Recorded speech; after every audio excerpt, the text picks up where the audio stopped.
My dear students, so class 9 students, today we are going to start a new chapter. As you can see here, the name of the chapter is What is Democracy and Why Democracy? Democracy के बारे में आप लोग थोड़ा बहुत तो जानते हैं. I know very well. You all have studied in class 8 something about democracy. कुछ ना कुछ आपने पढ़ा है क्लास 8 में, ठीक है. और डेमोक्रेसी के बारे में आप जानते हैं कि India is also a democratic country.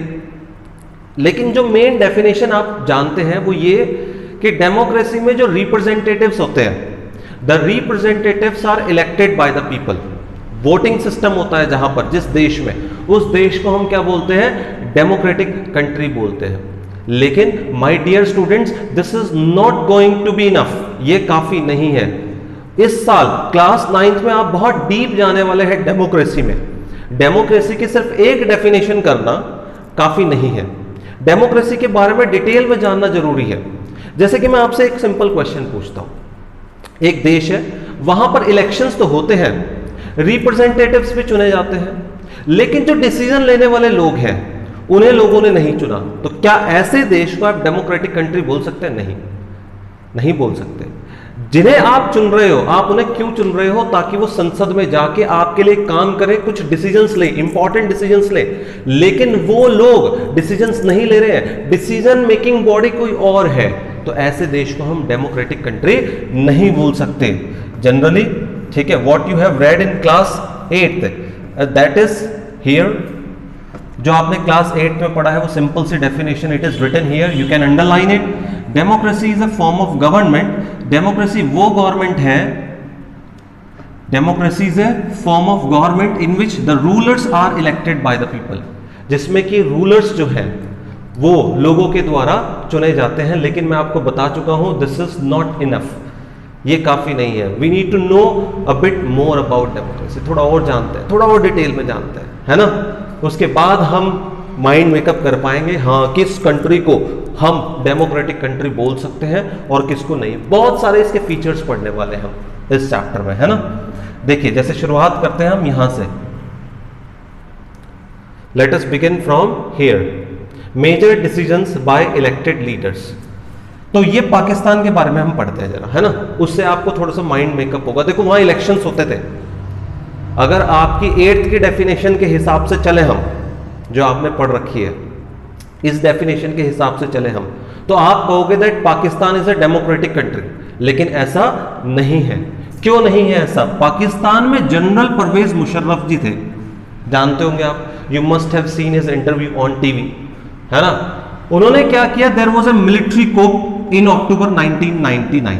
1999 में वो मिलिट्री के हेड हुआ करते थे और मिलिट्री उन्होंने देश में घुसा दी. सरकार का तख्ता पलट कर दिया उस मिलिट्री की ताकत से. ठीक है, मतलब जो वहां की सरकार थी उसको हटा दिया और अपने आप भाई साहब आगे आ गए. आपको किसी ने चुना है क्या? नहीं. फिर आप क्यों आगे आ रहे हो, है ना. तो ही ओवरथ्रू अ डेमोक्रेटिकली इलेक्टेड गवर्नमेंट. जिसे लोगों ने सही तरह से चुना है उसे तो हटा दिया आपने और खुद को आप शहंशाह बता रहे हो. He declared himself as the chief executive of the country. और उन्होंने अपने आप को चीफ एग्जीक्यूटिव डिक्लेयर कर दिया. और बाद में 2002 में he held a referendum. अब आपको पता होना चाहिए कि रेफरेंडम क्या होता है. रेफरेंडम का मतलब होता है मेरे बच्चों डायरेक्ट वोटिंग. क्या होती है? Direct voting. इस डायरेक्ट वोटिंग में लोग या तो यस बोलते हैं या नो बोलते हैं. मतलब क्या आप लोगों को परवेज मुशर्रफ मंजूर है या नहीं. कहने वाले कहते हैं कि ये जो रेफरेंडम हुआ इसमें बहुत चीटिंग हुई. मीडिया भी यही कहती है, वहां की एक्टिविस्ट भी यही बोलते हैं कि वहां पर चीटिंग हुई और ये वोटिंग ठीक से नहीं हो पाई. लेकिन रिजल्ट क्या निकला? परवेज मुशर्रफ जी जीत गए वो. और उन्होंने अपने आप को क्या डिक्लेयर कर दिया? अब उन्होंने अपने आप को प्रेसिडेंट डिक्लेयर कर दिया, है ना. He declared himself as the president of Pakistan. एक व्यक्ति जो ठीक तरह से इलेक्शंस नहीं लड़के आया हो वो प्रेसिडेंट बन जाए और डिसीजन वो ले रहा हो. क्या ऐसे देश को हम डेमोक्रेटिक बोल सकते हैं? नहीं. ठीक है, देखो लिखा भी हुआ है. पाकिस्तानी मीडिया हो, ह्यूमन राइट्स ऑर्गेनाइजेशन हो, डेमोक्रेटिक एक्टिविस्ट हो, they said that this referendum was based on. ये रेफरेंडम किसके बेस पर था? चीटिंग के बेस पर था, ठीक है, मेल प्रैक्टिसेस एंड फ्रॉड के बेसिस पर था, है ना। This was based on malpractices and fraud. In August 2002 he issued a legal framework. अभी कहानी यहां खत्म नहीं होती है, अभी एक ऑर्डर और पास करता है वो प्रेसिडेंट बनने के बाद। After he had become the president of Pakistan, he issued a legal framework order that amended the constitution of Pakistan. उसने पाकिस्तान के संविधान के साथ छेड़छाड़ करनी शुरू कर दी और अपने आप को पावरफुल बनाना शुरू कर दिया। अब इसके हिसाब से था क्या? अब इस ऑर्डर के हिसाब से the president can dismiss the national and provincial assemblies, यानी कि प्रेसिडेंट के पास इतनी ताकत आ गई है कि वो वहां की प्रोविंशियल असेंबली को और नेशनल असेंबली को डिसमिस कर सकता है। वाह भाई वाह, मतलब जो लोग पाकिस्तान की जनता के द्वारा चुन चुन कर भेजे जा रहे हैं, आपके अंदर इतनी पावर आ गई कि आप उन्हें डिसमिस कर रहे हो, यानी कि पाकिस्तान की जनता की कोई वैल्यू नहीं है। हद है परवेज मुशर्रफ साहब, हद है आपकी, ठीक है।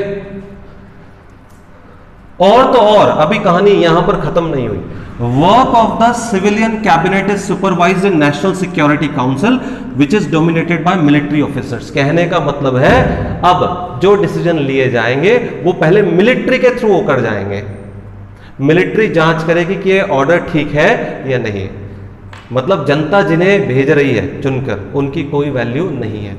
सारी पावर किसके हाथ में? मिलिट्री की। आज भी यही कहा जाता है कि वहां पर जो भी प्रेसिडेंट बनता है वो मिलिट्री के हाथ की क्या होता है? कठपुतली होता है। वहां की जनता की कोई वैल्यू नहीं है, उनके मैंडेट की कोई वैल्यू नहीं है। जिसे वो चुनकर भेज रहे हैं, वो चाहते हैं कि वो अच्छा करे पाकिस्तानी जनता के लिए, लेकिन पाकिस्तान की सेना ऐसा होने नहीं देती है वहां पर, है ना। तो जनरल परवेज मुशर्रफ साहब आ गए। तो क्लियरली देयर आर रीजंस, इसलिए बहुत सारे ऐसे रीजंस जो मैं आपको बता चुका हूं, इसलिए Pakistan under General Pervez Musharraf should not be called a democracy. Pakistan को हम डेमोक्रेटिक कंट्री नहीं बोल सकते, ठीक है। People may have elected their representatives, बिल्कुल सही बात है, लोगों ने अपने रिप्रेजेंटेटिव्स चुने वहां पर, नेशनल असेंबली के लिए भी चुने, प्रोविंशियल असेंबली के लिए भी चुने, but those elected representatives were not really the rulers. लेकिन वो लोग वहां के रूलर्स नहीं हैं। असली ताकत तो मिलिट्री के हाथ में है भैया।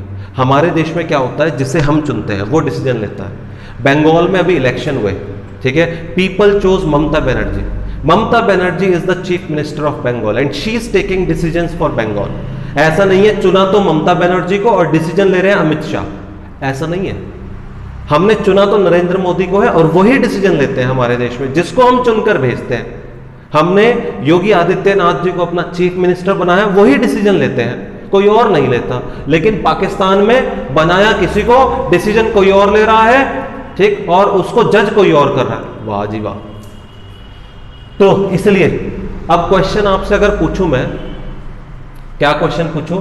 वाई, सिंपल सा क्वेश्चन पूछता हूं, why Pakistan can not be called a democratic country.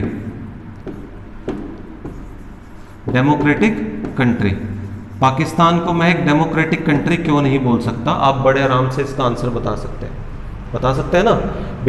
देखो लिखा भी भाई, they can not take the final, the power to take, because the representatives elected by the people, क्योंकि जो रिप्रेजेंटेटिव्स वहां चुने गए हैं, they can not take the final decision, वो फाइनल डिसीजंस नहीं ले सकते।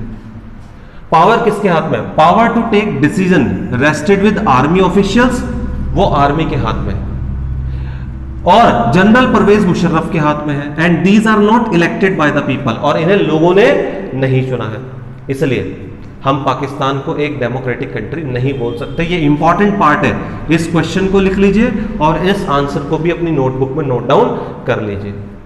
होना क्या चाहिए? एक फीचर और, एक डेफिनेशन और बन गई आज डेमोक्रेसी की। क्लास 8 तक एक डेफिनेशन आती थी, अब 2 हो गई। डेफिनेशन क्या बनती है in a democracy? Final decision making power must rest with those elected by the people.